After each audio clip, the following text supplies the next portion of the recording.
हरि ओम. योगदास जय गणेश जोशी यांनी निरूपण केलेला संत कबीरांचा कर्मयोगावरील दोहा क्रमांक 45.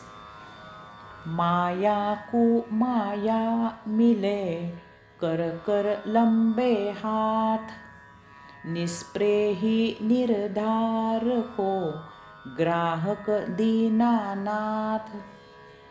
कबीरजी सांगतात की ज्याला भौतिक माया हवी असते तो त्या मायेच्या वाटेने प्रवास करतो, माया शोधत प्रवास करतच राहतो. त्याला त्या वाटेवर त्याच्यासारखाच मायेच्या शोधात वणवण फिरत असलेला मायावी वाटसरू भेटतो. मग काय विचारता स्वामी त्यांच्या भेटीचा सोहळा. सगळा मायावी बाजार भरतो.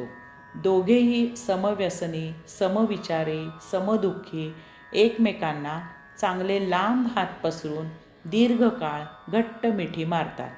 त्यांना मायेच्या प्रेमाचे भरते येते. व्यावहारिक का होईना, परंतु ती मायेच्या बहराची भरत भेटच असते.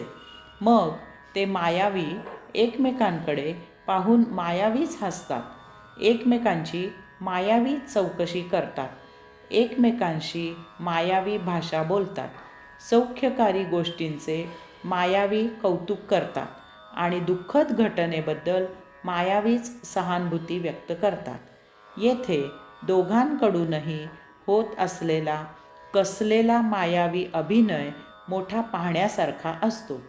एकमेकांना मायावी आश्वासने देत एकमेकांशी मायावी व्यवहार करतात. मनातून दोघेही एकमेकांना कसे फसविले या आविर्भावात हसत असतात.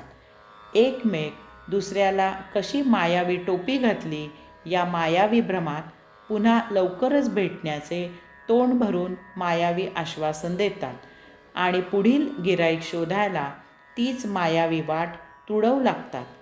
कबीरजी पुढे सांगतात की परंतु मानवा जो कर्मयोगाची यात्रा करतो, जो निरपेक्ष बुद्धीने कर्म करतो, जो सचोटीने आणि प्रामाणिकपणे कर्म करतो, जो कर्म करून निराधारांना आधार देतो, जो समाजसेवा करतो, जो नेहमीच उत्तम कर्म करतो, जो कर्माच्या गुणवत्तेचा आणि कर्माच्या मोबदल्याचा संबंध ठेवत नाही, जो स्वतःला गरज नसतानाही केवळ दुसऱ्याच्या हितासाठी कर्म करतो, त्याच्या यात्रेत त्याला शोधत शोधत तो दीनानाथ योगेश्वर आपणहून येतो आणि त्याला लांब हात पसरून आनंदाने कडकडून मिठी मारतो.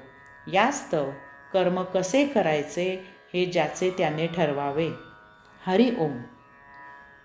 येथे योगदास जय गणेश जोशी यांनी निरूपण केलेले संत कबीरांचे कर्मयोगावरील दोह्यांचे अभिवाचन संपन्न होत आहे.